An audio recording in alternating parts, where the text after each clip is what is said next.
Pergunta: a mulher precisa cobrir a cabeça para orar mesmo quando está sozinha? Resposta: não. Ela precisa cobrir a cabeça só quando existirem anjos observando. Você não consegue vê-los ao seu redor? Então cubra a cabeça quando for orar. 1 Coríntios 11, versículo 10. Portanto, a mulher deve ter sobre a cabeça sinal de poderio por causa dos anjos, não é por causa dos homens, nem da moda, nem dos costumes da época, por causa dos anjos, que não estão sujeitos a costumes nem a moda. Pergunta: o pastor tem poder de ligar ou desligar alguém do céu? Resposta: isso nada tem a ver com desligar alguém da salvação eterna, mas são ações que acontecem na terra e são reconhecidas no céu. Citando o versículo que fala de ligar e desligar. O ligar e desligar são ações administrativas tomadas pela Assembleia local, não por um só homem, tipo pastor, porque a Assembleia local, os irmãos reunidos ao nome do Senhor, têm autoridade do Senhor para isso. Isso se aplicaria a uma grande variedade de desordens morais, como em 1 Coríntios 5,11, estava acontecendo ali. Aqueles que têm o cuidado do rebanho no seu coração devem tentar restaurar uma pessoa surpreendida em uma falha. Gálatas 6,1 e João 13,14. Eles procurarão alcançar a consciência dessa pessoa de forma gentil e atenciosa, num esforço de afastá-la do curso em que ela possa estar andando. Se isso não a alcançar, o próximo passo será avisá-la com uma repreensão privativa, em privado, não pública, e como fala em 1 Tessalonicenses 5,14. Se a pessoa persiste no seu curso, mas não está em algum pecado em particular que exija ser tirada de comunhão, aqueles que têm o cuidado podem encorajar os santos a se apartar dessa pessoa, não ter comunhão com ela, no esforço para alcançá-la, para ela se sentir deixada para trás por causa do seu andar. 2 Tessalonicenses 3, de 6 a 15. Se um determinado pecado que requer excomunhão se tornar manifesto, a Assembleia deve então agir executando uma decisão de ligar para tirar essa pessoa da comunhão, não da salvação. Aliás, ligar para tomar uma decisão de tirar essa pessoa da comunhão, não para a salvação. A presença do Senhor no meio deles, no meio da Assembleia reunida, sanciona aquele terreno no qual eles estão reunidos como sendo o lugar designado pelo Senhor, onde os cristãos devem se reunir para adoração e ministério. A presença do Senhor também autoriza as suas ações administrativas de ligar e desligar, ações essas que eles podem tomar em matéria de disciplina. Eu tirei isso, acho que foi de um comentário de Bruce Anstey, do livro chamado Definições Doutrinais. Procura, você vai achar na internet. Pergunta: eu li um versículo e não entendi, pois parece falar de obra e oração para resultar em salvação. Como sei que a salvação não é por obras, não entendi o versículo. Resposta: se ler o capítulo todo e o contexto desse versículo, verá que Paulo está falando dos perigos que o aguardam, como prisões e até morte. Então a salvação a qual ele se refere não tem nada a ver com salvação eterna, mas ele queria ser salvo dos perigos e dos sofrimentos físicos. Nunca tente entender a Bíblia por versículos isolados, ou você vai acabar como aqueles que abrem a Bíblia a esmo, assim, para ver o quê? Tipo um sorteio, né? Para ver o que Deus quer dizer que eles devem fazer. E aí, quando eles caem no versículo de Mateus 27,5, eles ficam na dúvida se devem fazer igual a Judas, porque o versículo diz assim: ele, atirando para o templo as moedas de prata, retirou-se e foi se enforcar. Muito cuidado pegar versículo isolado. Pergunta: quais livros do Antigo Testamento fazem referência ao milênio? Resposta: praticamente todos os livros do Antigo Testamento fazem referência ao milênio, porque era essa a promessa de Deus para Israel, o reino milenial. As referências são feitas ou em figuras ou diretamente, mas nunca falam da igreja, porque a igreja, sim, era um mistério, o culto dos profetas do Antigo Testamento, que só seria revelado a Paulo e depois aos demais apóstolos. Pergunta: eu sei que nós cristãos não devemos tentar consertar o mundo ou brigar pelo político A ou B, mas devemos nos atualizar para ter uma melhor noção na hora de votar. Seria errado pensar assim? Resposta: não é em quem você vota que Deus irá colocar, não é aquele que você vota, em quem você vota que Deus irá colocar para governar, mas é aquele que ele coloca para governar é que acabará governando, seja um Hitler ou uma Madre Teresa de Calcutá, independente dos resultados da votação. No final é Deus e não o seu voto que determina, porque se Deus não quiser um candidato, ele encerra a sua candidatura por outros meios. Porque o seu voto, portanto, o seu voto não fará qualquer diferença. Vão me matar por falar uma coisa dessa, eu vou ser preso. Mas veja o versículo de Daniel 2:21.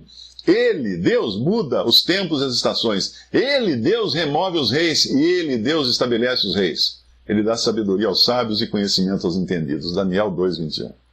Isso é Bíblia.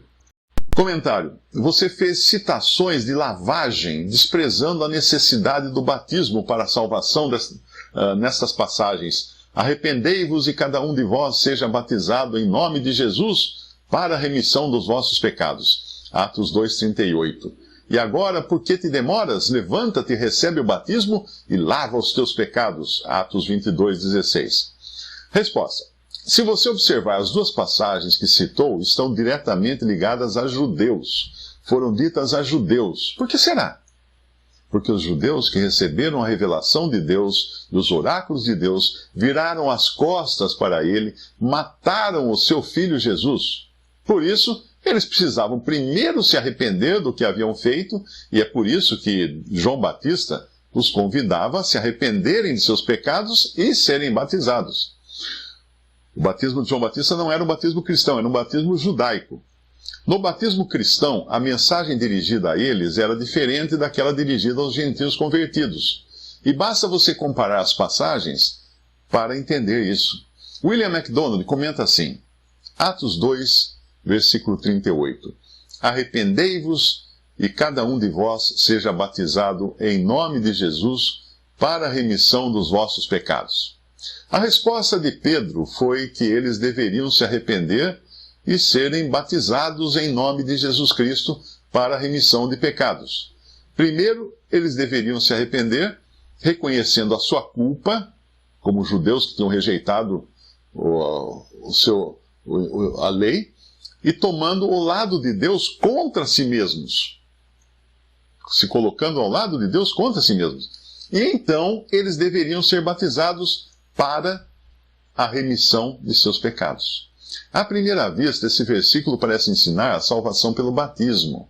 E muitas pessoas insistem que isso é exatamente o que significa. Mas tal interpretação é impossível, pelas seguintes razões. Primeiro, em dezenas de passagens do Novo Testamento, a salvação é dita que é pela fé no Senhor Jesus Cristo. Isso está em João 1,12, João 3,16, João 3,36, João 6,47, Atos 16,31, Romanos 10,9 e outras, como essas. Nenhum versículo poderia contradizer tal testemunho esmagador. Ou dois versículos que fossem esses que você mencionou. Segundo, o ladrão na cruz tinha certeza da salvação mesmo sem ter sido batizado. Terceiro, o Salvador não é declarado como ter batizado alguém. Uma omissão estranha. Se o batismo é essencial para a salvação, ele deveria ter batizado as pessoas, você não acha? Quarto, o apóstolo Paulo estava grato por ter batizado apenas alguns coríntios.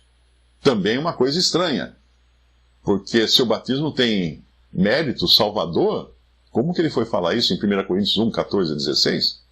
É importante notar que apenas os judeus foram instruídos a serem batizados para perdão dos pecados, conforme Atos 22, 16. Nesse fato, nós acreditamos que está o segredo para a compreensão desta passagem.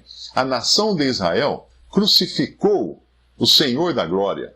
O povo judeu clamou, o seu sangue caia sobre nós e sobre nossos filhos, em Mateus 27, 25. A culpa pela morte do Messias foi assim reivindicada pelo próprio povo de Israel. Agora, alguns desses judeus perceberam seu erro.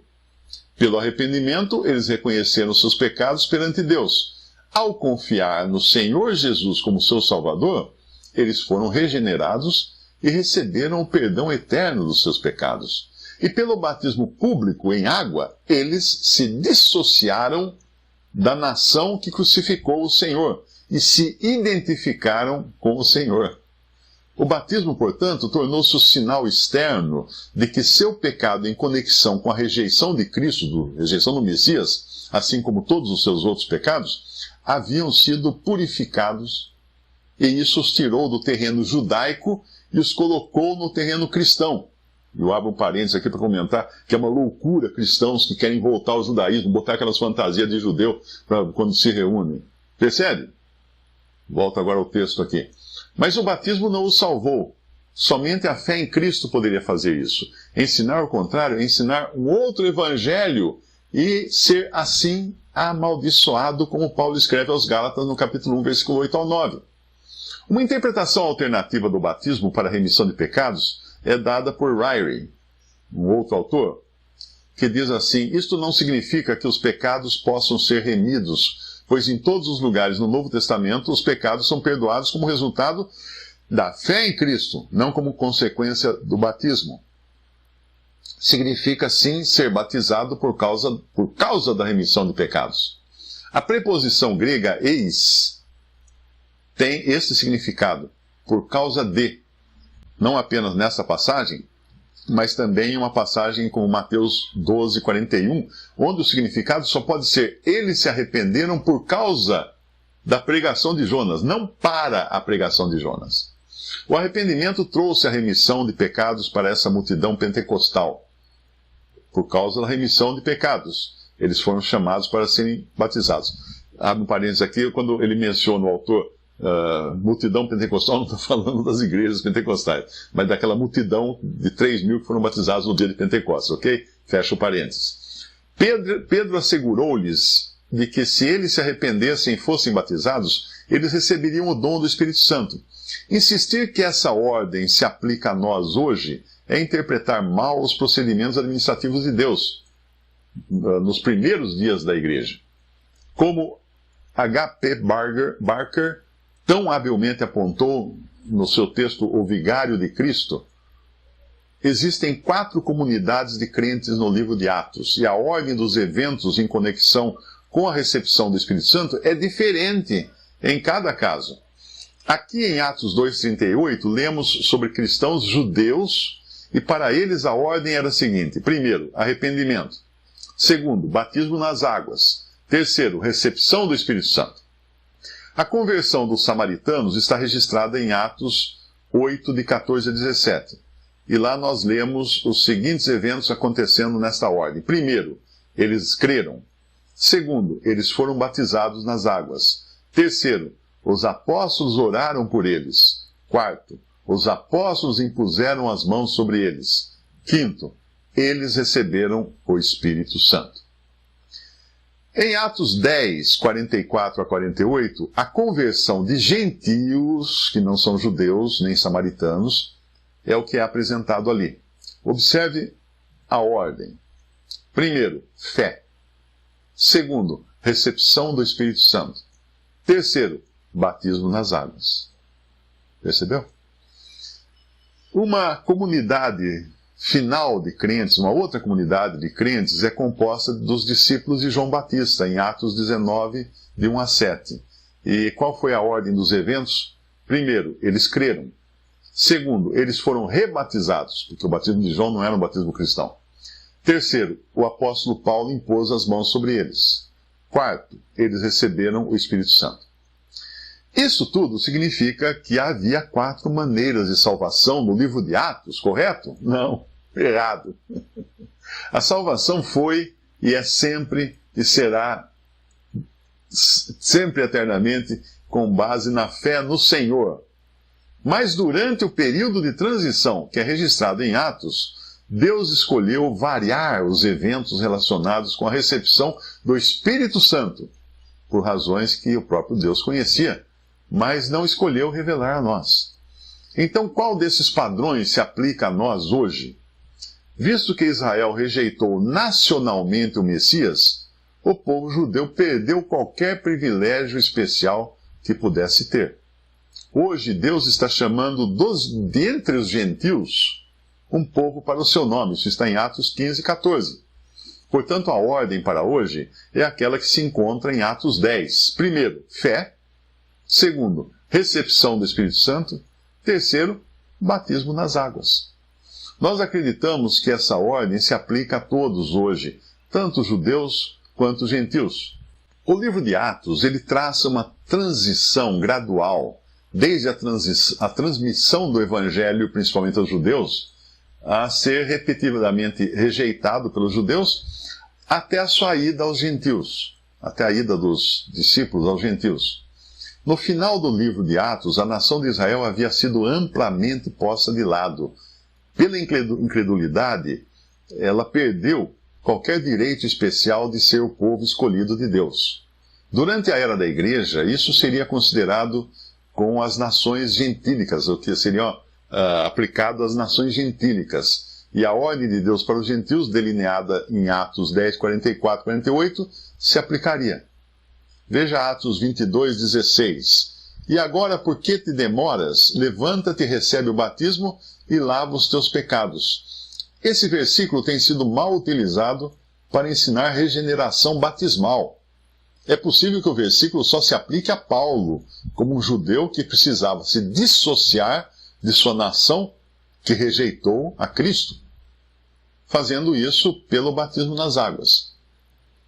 Uma solução mais simples, baseada na construção gramatical do original, é a seguinte.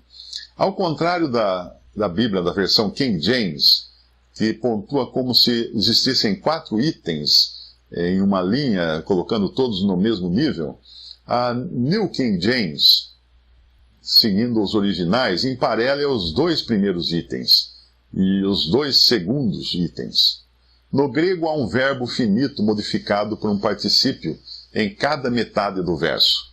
Uma tradução literal seria: tendo-se levantado, seja batizado e tenha seus pecados lavados por invocar o nome do Senhor. Esta última cláusula é apoiada pelo ensino bíblico geral, conforme Atos 2, 21 e Romanos 10, versículo 13. Visite respondi.com.br